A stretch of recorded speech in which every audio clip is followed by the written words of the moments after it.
प्रणाम दोस्तों, स्वागत है आपका मेरे इस YouTube चैनल साहित्य सागर में। दोस्तों, आज मैं आपके लिए लेकर आई हूँ मालती जोशी जी की लिखी कहानी मातम पुरसी। अब यही जानकर सब्र कर लो बेटा कि भगवान जी ने उसके भी कष्ट हर लिए और तुम्हें भी मुक्ति दे दी।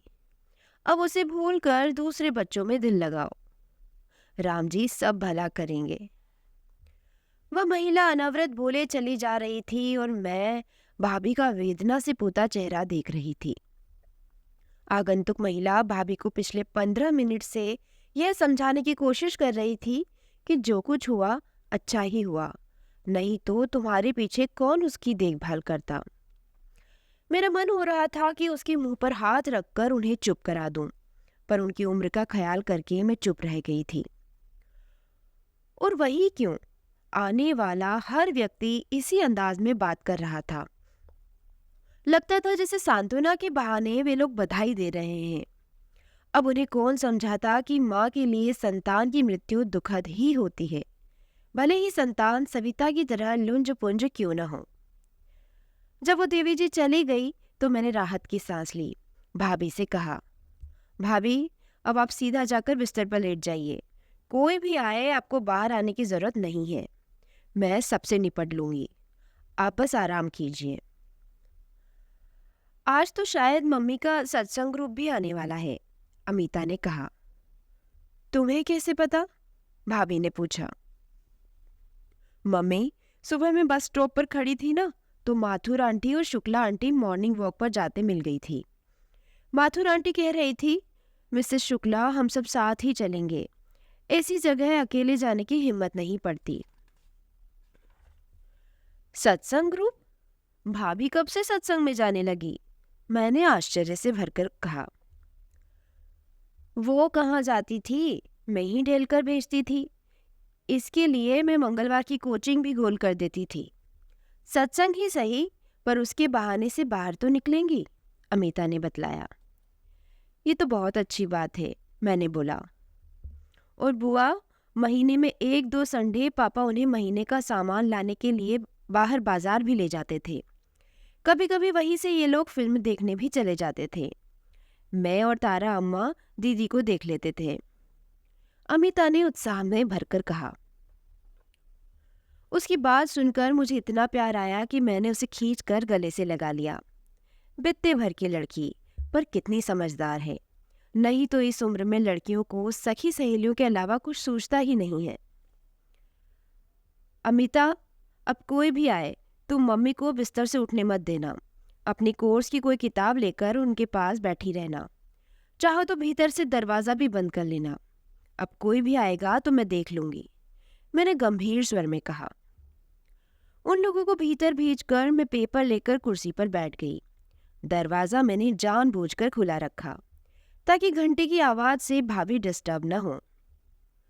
कोई 5 बजे के करीब दरवाजे के पास आवाजें सुनाई दी। मैंने झांक कर देखा, 8-10 महिलाओं का दल दरवाजा खोलकर भीतर आ रहा था।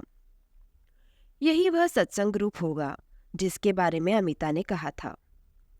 मैं उठकर खड़ी हो गई और उन लोगों को आदर सहित स्थान ग्रहण करवाकर मैंने क्षमा याचना के स्वर में कहा, भाभी की तबीयत ठीक नहीं है, बुखार भी है और बीपी भी बढ़ा हुआ है। डॉक्टर ने आराम करने को कहा है, बोलने को भी मना किया है। उन लोगों ने क्षण भर एक दूसरे की ओर देखा, फिर एक ने कहा, बीपी वीपी तो क्या, थकान उतर रही है, बेचारी 1-2 नहीं पूरे 17 साल रपटती रही है, अब थोड़ी चैन की सांस ले पाएगी। मैंने तड़प कर कहा, भाभी थकान से नहीं दुख से निढाल हो रही है। संतान की मृत्यु किसी भी माँ के लिए दुखदाई ही होती है, और जो बच्चा शारीरिक या आर्थिक रूप से कमजोर होता है, माँ की ममता उस पर कुछ ज्यादा ही होती है। मेरे वक्तव्य के बाद कमरे में क्षण भर को मौन छा गया। फिर एक प्रश्न आया, आप? जी, मैं अमिता की बुआ हूँ, कानपुर से आई हूँ। मैंने उनके दूसरे संभावित प्रश्न का भी उत्तर दे दिया।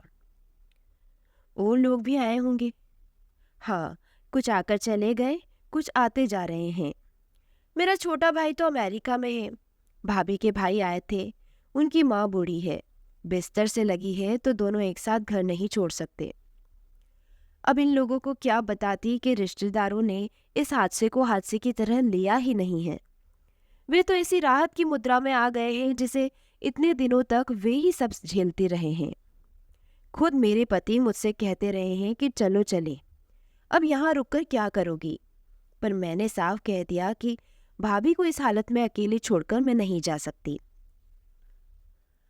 अमिता एकदम आप पर गई है, जैसे किसी को एकदम ईश्वरीय ज्ञान हो गया हो। देखकर ही पता चलता है कि बुआ भतीजी हैं। एक ही खून है ना, समानता तो होगी ही, मैंने नम्रतापूर्वक कहा। चलो एक बात अच्छी हो गई, अमिता का रास्ता साफ हो गया। मतलब? अब उसकी शादी में कोई अड़चन नहीं आएगी। शादी अमिता की? अभी तो 12वीं की परीक्षा दे रही है, मैंने कहा। सो तो दे रही है, पर कभी न कभी शादी तो होगी ना। आप जानती नहीं है, एक आध बच्चा ऐसा हो तो लोग बिदक जाते हैं। वरुण के समय देखा नहीं था, कितनी मुश्किल आई थी। दूसरी ने कहा, वो तो अच्छा हुआ उसने लव मैरिज कर ली, नहीं तो ढंग के रिश्ते ही नहीं आ रहे थे। इतना हैंडसम इंजीनियर लड़का, महीना लाख रुपया कमाने वाला, पर लड़की वालों के आंख में चढ़ता ही नहीं था। एक दो जगह तो मैंने भी बात की थी, पर उन लोगों को यही डर था कि माँ बाप के बाद ये जिम्मेदारी बेटे बहू के गले ही पड़ जाएगी। मैं कहने वाली थी कि भाभी अभी सिर्फ 50 की है और भैया 55 के। तभी किसी को याद आया, वरुण नहीं आया? आया था, तीसरी करके चला गया। बहू के पूरे दिन चल रहे हैं।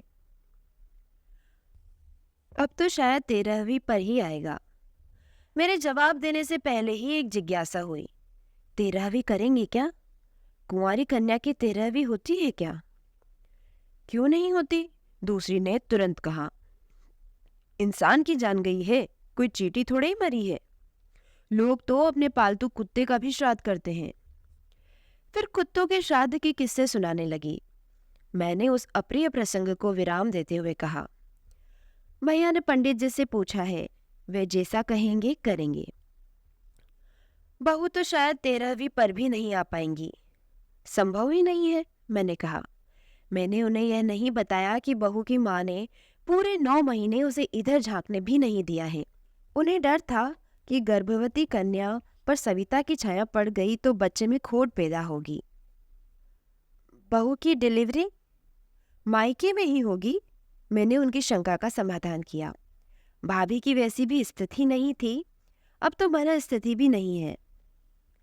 आप देखना, वरुण के यहाँ भी बेटी ही पैदा होगी, एक ने दावे के साथ कहा। कैसे पता? सबने एक स्वर में पूछा। ये जो गई है ना, उसने न कुछ देखा न सुना, जैसे आई थी वैसी ही चली गई। सारी इच्छाएं यहीं छोड़कर गई होंगी, वापस जरूर आएगी। बेटी हो या बेटा, भगवान जो भी दे, साबुत हाथ पैर और साबुत दिमाग के साथ दे, एक ने दार्शनिक स्वर में कामना की। उसके पीरियड तो आवे होंगे ना? एक प्रश्न। ऐसे बच्चों का ना ऑपरेशन कर देवे हैं। एक समाधान अच्छा हुआ। उसी समय ताराबाई बाहर आई और मैं उत्तर देने के धर्म संकट से बच गई। अपने पीछे दरवाजे को धीरे से धकेलते हुए वो बोली, मैं निकलती हूँ बुआ जी, सब तैयार करके रख दिया है, सुबह आ जाऊंगी। आराम से आना, कोई हड़बड़ी नहीं है। उसके जाने के बाद एक ने पूछा, ये तो सविता की आया है ना, अब भी आती है? अब तो वो हम सबकी आया बनी हुई है, मैंने फीकी हंसी हंसते हुए कहा। इस समय वही घर संभाल रही है। भाभी तो एकदम टूट गई है और मुझे आने जाने वालों के पास बैठना पड़ता है। आप तो अभी रहोगी ना? एक ने पूछा। हाँ, इन लोगों के सेटल होने तक कुछ दिन तो रहूंगी। आप ना जाते समय भाभी को साथ ले जाना, दूसरी ने सुझाव दिया। उन्हें थोड़े बदलाव की बहुत जरूरत है। सोच तो रही हूं, पर मुझे नहीं लगता भाभी राजी होंगी। अमिता का 12वीं का साल है, उसकी पढ़ाई पहले ही बहुत डिस्टर्ब हो रही है। अकेली लड़की को घर में छोड़ना भी नहीं, तीसरी ने अधिकारवाणी से कहा। डर जाएगी बेचारी। जवान मौत बहुत बुरी होती है, साया मंडराता रहता है। भाई साहब से बोलिए, पंडित जी कहीं ना कहीं छोटा मोटा हवन करवा लें और शांति पाठ भी। मौत वाले घर में शांति पाठ बहुत जरूरी है, नहीं तो अनिष्ट आत्मा फेरा लगाती रहती है। उनकी बात पूरी भी न हो पाई थी कि भीतर का दरवाजा भड़ाक से खुला। दरवाजे में भाभी खड़ी थी, बिखरे बाल, रो रो कर सूजी हुई आंखें, थर थर कांपता शरीर। मैंने लपक कर उन्हें थाम लिया और चौंक पड़ी। मैंने तो झूठ मूठ कह दिया था कि भाभी को बुखार है, पर उनका शरीर तप रहा था सचमुच। मैंने स्वर को यथाशीघ्र कठोर बनाते हुए कहा, भाभी, आपसे बिस्तर से उठने के लिए मना किया था ना, फिर आप बाहर क्यों आई? ये जो मेरी सखी आई है मेरा दुख बांटने, मुझे तसल्ली देने, उनका धन्यवाद भी न करूं मैं? उनकी आवाज में एक अजीब सी तड़प थी और बोलते बोलते बुक्का फाड़कर रो पड़ी वे। उनका वो आक्रोश, उफ! उनका वो आक्रोश इतना करुण, इतना हृदय विदारक था कि लग रहा था कि जैसे सविता की अर्थी अभी अभी उठी हो। दोस्तों, ये मार्मिक कहानी यहीं समाप्त होती है। कहानी आपको कैसी लगी मुझे कमेंट बॉक्स में लिखकर ज़रूर बताइए। और दोस्तों, अगर मेरे द्वारा सुनाई गई कहानी आपको पसंद आ रही है तो प्लीज़ मेरे चैनल को सब्सक्राइब कीजिए। आपका बहुत बहुत धन्यवाद।